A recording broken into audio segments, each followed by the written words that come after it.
Hey everyone in the Battleship group, hope everyone's okay. I am just doing this video to share my story rather than type it, just save you reading it basically. So it's quite a long story, so I'm not going to read absolutely everything. Well, I will, but I'll break it down. Here we go.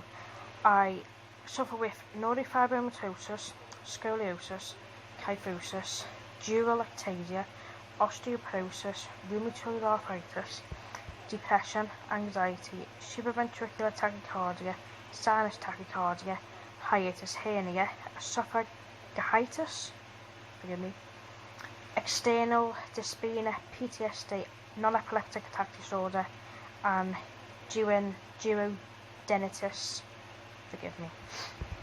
I probably take about 45-ish tablets a day. I'm in constant pain.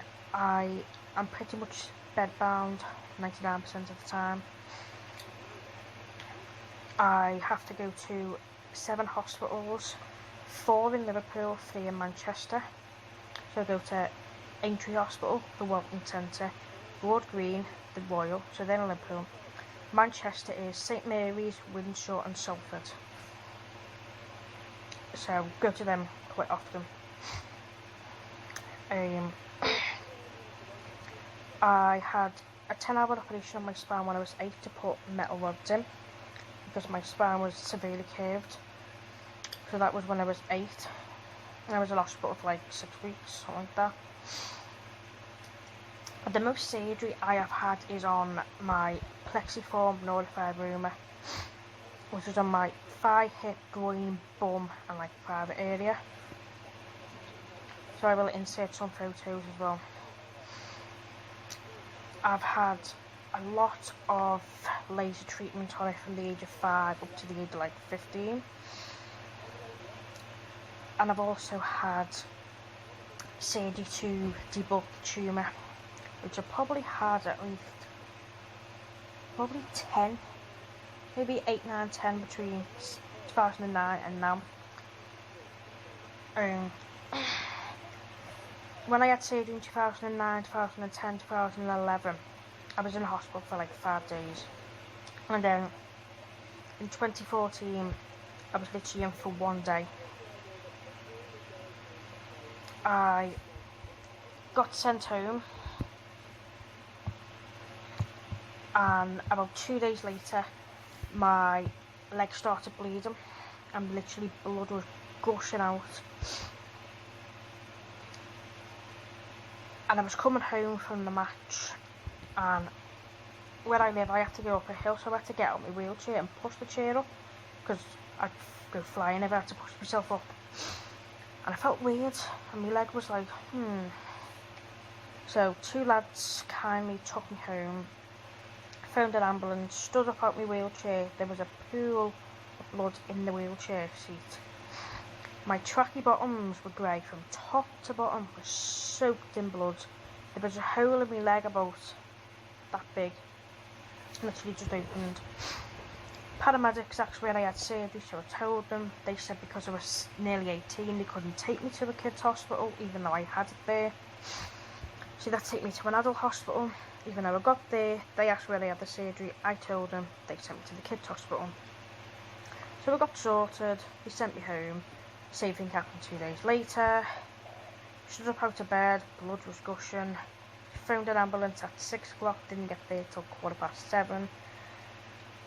I used 2.5 kitchen rolls like that. I was literally white as a sheet. It was awful. Same thing happened with the paramedics. Told them where they had surgery. They didn't take me there. Had to go back and forth. So I got sorted again. Same thing happened again a few days later. So then I had to have a thing called a pico drain, which is a drain that like sucks it up, like the nasty shit. So I had that. As soon as I got home, it started bleeping, which meant it was full. So I had to go back again.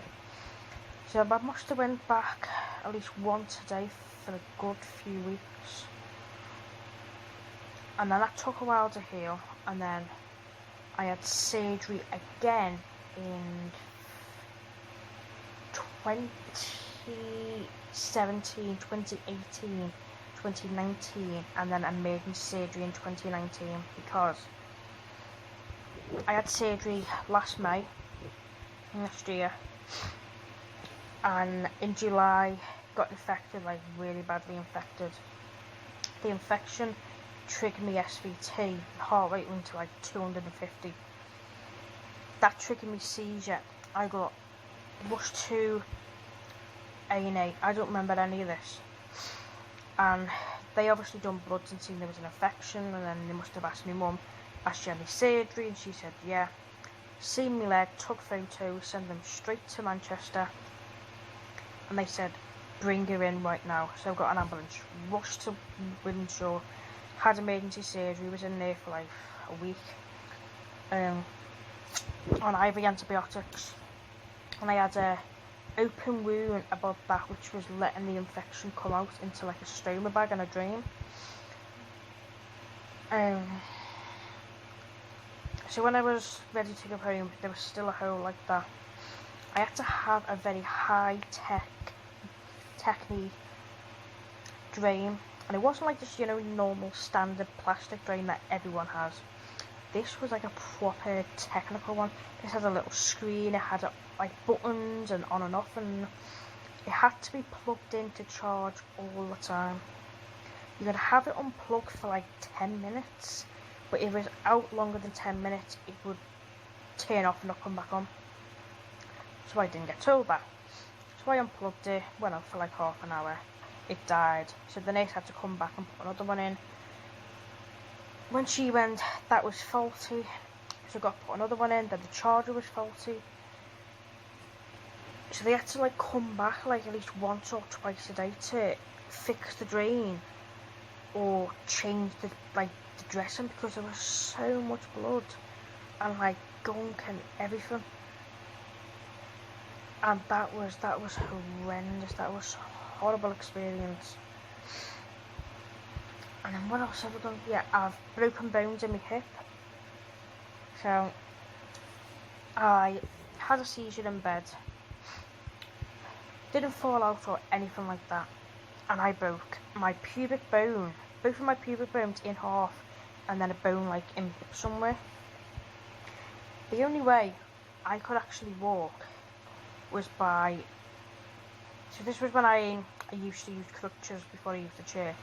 I'd put my crutches in front of me, take my hand out the crutch, lift my left leg up, put it one step forward, put my hand back in the crutch, put my crutches a step forward, take my hand out, lift my left leg up, put a step forward, put my hand in the crutch, step forward. I had to do that every single step. I couldn't lift the left leg up on its own. There was literally no way I could lift it. And if I was to move my crutches and walk, I would. So I was meant to have surgery 2016, but then obviously that happened, so they had to cancel it. Then I had to wait for that to get sorted, and then that got sorted, got back on the list, went to have surgery, got cancelled again because I had an SVT on the day of the surgery in the hospital. So I had to come all the way back home. Then 2 days later, I had a massive SVT, got rushed into high dependency and everything. And then the first time I had an SVT was 2014. My heart rate was like 350, 360 beats per minute. I had my heart stopped twice. I had a defibrillator on me and my heart rate would still not go down. And the amount of pain I'm in just with me back, because my spine is actually crumbling away. So I've got bone missing at the top, bone missing in the middle, bone missing in the bottom. My coccyx damaged, the spinal cord damaged, the bottom of my spine, the spinal cord ballooned. The spinal cord is damaged, so I don't have much strength in my legs or anything like that. I can't bend down to pick anything up, I can't plug anything in like my phone. I can't put my socks on, can't put my pants on, can't put my knickers on, can't shake my legs, can't dry myself after the shower. I can't walk more than 4 or 5 steps without feeling like I'm being suffocated. I'm being punched in the ribs and I can't breathe. I can't lie flat, I can't stay in the same position for more than 30 seconds to a minute. I can't sit on anything hard. What else? Yeah. So let's see, if I stand up out of bed to pull up my pillow, that will cause pain, and that will literally feel like a big person is sitting on my chest and my back, and literally just. So yeah, that is my story. I'm sorry it's 10 minutes, but trust me, if I was to read absolutely everything out, it would be at least half an hour. So yeah, I hope this is okay to post, because it's taking me like 10 minutes to do it, and I really appreciate it being posted. So yeah, so thank you very much, and take care. And if anyone's got any questions, feel free to ask me, because I've been through a lot. I'm 24, I've more surgeries than my own age, so hit me up. I am sorry, I forgot to also add in the video about my spine. So my spine is in such a bad way that no surgeons can help. My surgeon, I spoke to doctors in America and all over the place, and they've never seen a spine this bad.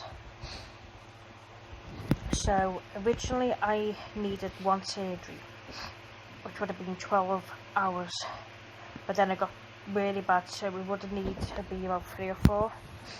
So they were going to send me to America, but because of the risks so high of me dying or being paralysed, they didn't want me to go to America. But the surgery might just help pain, it might not, it might make it worse. But the surgery won't help mobility or anything like that. So the surgery is just purely for pain. So they said if I don't have surgery, I will end up paralysed and I'll be bed bound. Or first I'll be wheelchair bound, then bed bound. But the problem is, I'm sorry you can't see me, put the torch on.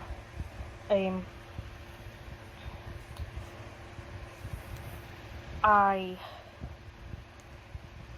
will need to be flat in bed, because I won't have enough spine bone to actually support myself to sit up, so I'll need to be flat all the time. So I need to be in like a home of some sort with like carers who can, you know, get me from A to B safely and stuff. So yeah, I totally forgot to put that in. That's the main important heartbreaking thing. But yeah, but thank you again, appreciate it.